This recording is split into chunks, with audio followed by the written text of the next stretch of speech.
They have all these different promotional clips on their Instagram account.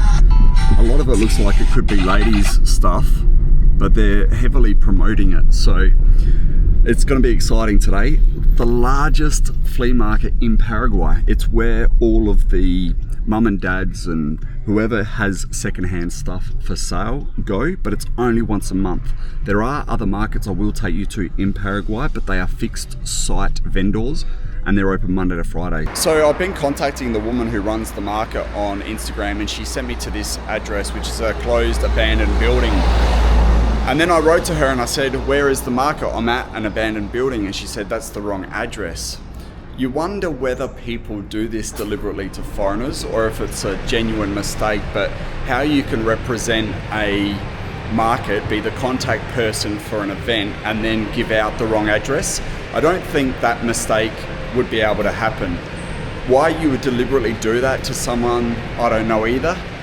Maybe Paraguayans do have a thing against foreigners attending their events.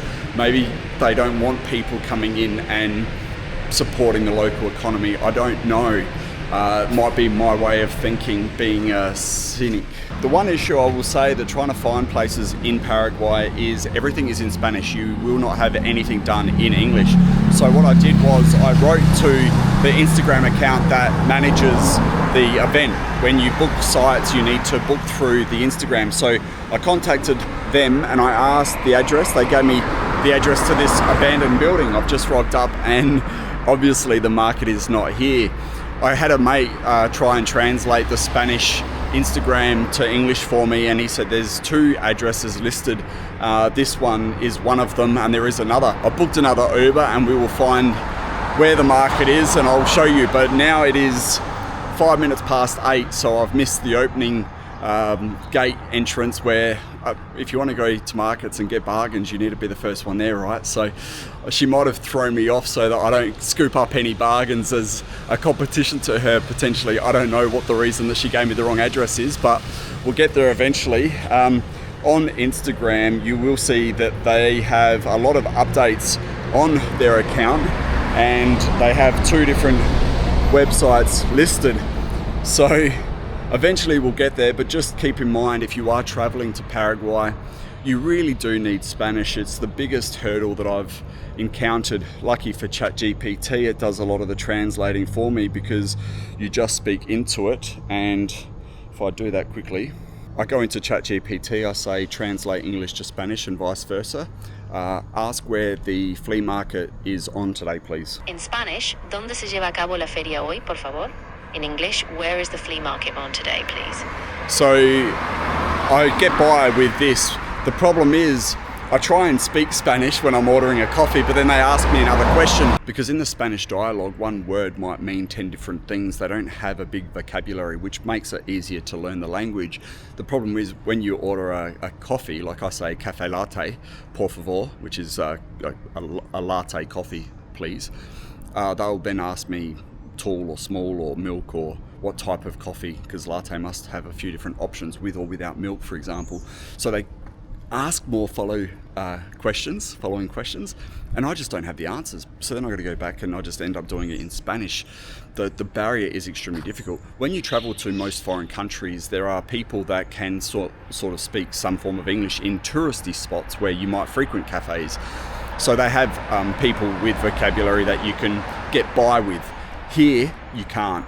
I really do want to learn Spanish. I have been trying to get a Spanish teacher to sit with me for an hour a day over a coffee. I'll pay them their hourly rate, whatever, and buy them a coffee and sit and try and converse. The problem is I want to do that with someone that has interesting things to talk about. I don't want to sit with an old lady and talk about being a grandparent, for example. I want to have interesting conversations about life and stuff, and someone that you have a good rapport with, and I haven't been able to find that as yet. This might be my Uber here. I'll take my bag off. I've got my bag. I shouldn't be buying stuff, but here I am. Hola. So onward and upward, it's only 2 kilometres away, and the average 2 kilometre fare costs $3 Australian, but I'll see you when we get there. Looks like we found the right spot because there are cars everywhere here. People are coming in with their trolleys to go and buy stuff, so I'm definitely running late, and I feel that bug that I get when I'm in Australia looking for items. It's 8:15, so we're 15 minutes late now, and the adrenaline that you get when you're looking for bargains, I feel it already. I'm like, what am I missing out on? Time will tell.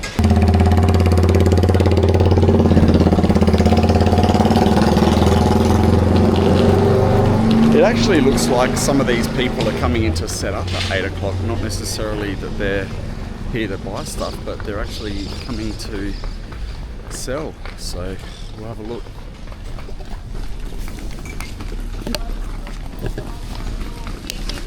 Alright, so I think the time to set up is 8 o'clock. It's not that entry to come in and buy is 8. So maybe I haven't been too late, but it does look like it's mostly ladies' attire. Maybe I'll go and get a coffee and come back once people have had an opportunity to set up. And I'll take you to another market next week as well, so we can see the difference between the fixed type vendors versus the ones that come once a month. And there's more in here as well. So definitely too early. Looks like there's going to be a decent turnout with the size of the area though. I'm going to go for a wander and come back once people have set up. All the vendors are still coming in, so it's a lot later start than what we're accustomed to back in Australia, but so far I haven't seen anything aside from clothes. Let's go for a walk. People are still coming in. I spoke to an expat mate that lives here in Paraguay, and I asked why the event coordinator would give me the wrong address, and he said that's common here in Paraguay. People are just incompetent and lazy. I don't know why that is. I guess because they might feel underpaid, they just don't care. But that's the problem when you hire people. No one cares about your business as much as you do. It's just common in every country. So I wouldn't say that being incompetent and not caring is just people in Paraguay. I think any boss can relate to that. But I guess as a tourist, as a customer, you would just expect more, irrespective of where you are. But apparently it's to be expected, and I've been told that I will find that more of this happens as time goes past. I just struggled with ordering the coffee again, and a gentleman said, how can I help you, because he could speak English, and we got talking. He's a Paraguayan, lived here his whole life, but he's got friends that have moved to Australia who are actually moving back to Paraguay.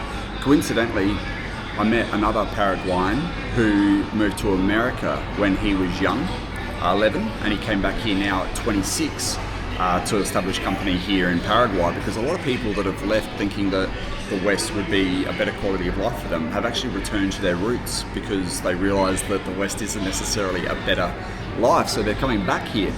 And he was saying to me, how do I find the weather? And he said it's too hot, and a lot of his friends stay inside because I don't even know what the weather is. But I said I absolutely love it, because where I'm from in South Australia, we have 40+ degree weather anyway. So having a few hot days here and there doesn't affect me growing up in it. I'm just waiting for this weather app to load. But anyway, he said, here's my number. I can give you a hand with anything you want moving forward. Everyone has been so polite. And I said, how do you know English? And he said, HBO. So he's just watched TV to learn. So currently it's 25 degrees here, and the weather moving forward, all I've got is ads. We're having morning coffee with the local police. The police here are lovely too. I have actually seen a few police on motorbikes pulling over locals on motorbikes, and I am considering buying a motorbike so I can tour around myself. What has been advised to me though is to buy a cheaper bike, because if you're a foreigner on an expensive bike, some people will try and look for opportunities. Instead of getting tickets here in Paraguay, what often happens is you've got two options: pay an on-the-spot cash fine, or you get sent a ticket. But the ticket in the mail for, say, speeding or going through red light camera or something like that might be 1,000 guarani versus 200 guarani, which is literally the difference between a $20 Australian fine versus a $200 Australia fine, if my math is correct. Generally speaking, 5 guarani is $1 Australian dollar, or about maybe, 60 American cents or something along those lines. Although the guarani has become extremely strong over the last couple of years, the economy is doing extremely well. They keep increasing the forecast of the economic growth for the amount of development that's going on. So this market that we're going to go to, I doubt we're going to buy anything. Like, I don't know why I bought this big bag, and I'll tell you a story about this bag. Because I was awake till 11:30 the night before I got on the plane to come here from Australia, I wasn't organised. I hadn't decided what I was bringing with me. I was still clearing my house out. I loaded my van. I said to my mate, can you take everything in the van to the auction house for me? They're going to sell my stuff. So I wasn't ready. And then I ended up having a suitcase that I brought here that was 38 kilos. And obviously the weight of the suitcases is meant to be 22. I had this in my suitcase. So I had a backpack here. And obviously I was overweight, so I paid $150 luggage allowance. I put 18 kilo of my stuff in my suitcase into here, and then I brought it with me. So that got me by. I do need to minimize how much stuff I currently have though. I've already found 3 power bank chargers in my suitcase with about 10 iPhone adapters, because every time I was finding stuff as I was clearing out my house, I just kept chucking stuff in a pile that I thought I might want to bring with me. So I've still got to downsize, but 2 weeks today, everyone has been amazingly polite.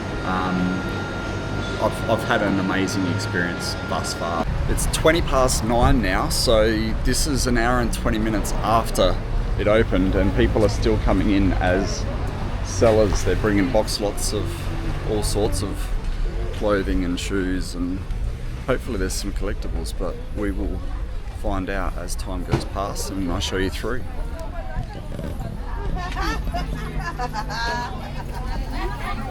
Gonna have a look around. A lot of little kids stuff, little Nikes, cute. One of the guys that I literally just met in Paraguay a couple of days ago is in hospital. They're expecting their first child, so I should really try and get him a gift. But the thing is, he's got too much money that I doubt he would appreciate something that's second hand. Corduroy. Really need to have a dig. So often the best stuff is actually not even brought out, it's still in boxes. I know that a number of times I've had too much stuff that I just haven't bothered to pull things out of boxes. One time I sold $10,000 worth of my collectible tobacco tins for $50 because it was pitch black in the morning when I told my kids to bring it all out of the shed into the van when we went to the market to sell everything, and they grabbed the wrong box of tins. They grabbed my good ones, not my bad ones, and it was dark in the morning and I thought it was all my crap, so I was happy to sell it cheap, and joke was on me because I sold my good box of tins that were highly valuable and collectible. Some of those tobacco tins were $2,500. Well, one of them was, but some can be quite expensive. It is what it is. When you have young children, you can't blame them. Onus is on me as the parent, right? That's what they would tell you anyway. So we'll have a look around here. It looks like it's predominantly clothes, but you never know if you don't dig. The amount of money you can make from these types of events when there's more collectibles. Clothing's a lot more difficult. Well, if you ask a clothing reseller, they won't tell you that, but I find clothing more difficult because I'm not a clothing seller. So given that this market's only once a month, you would think that a lot of this stuff is people's personal stuff and not necessarily purchased from other places to resell here. I haven't asked for any prices because there's really nothing that I've found that's caught my eye yet.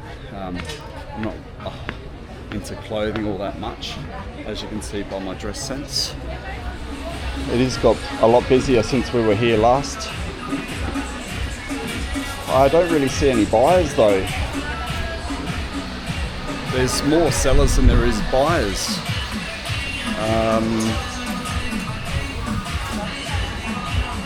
Some shoes over here.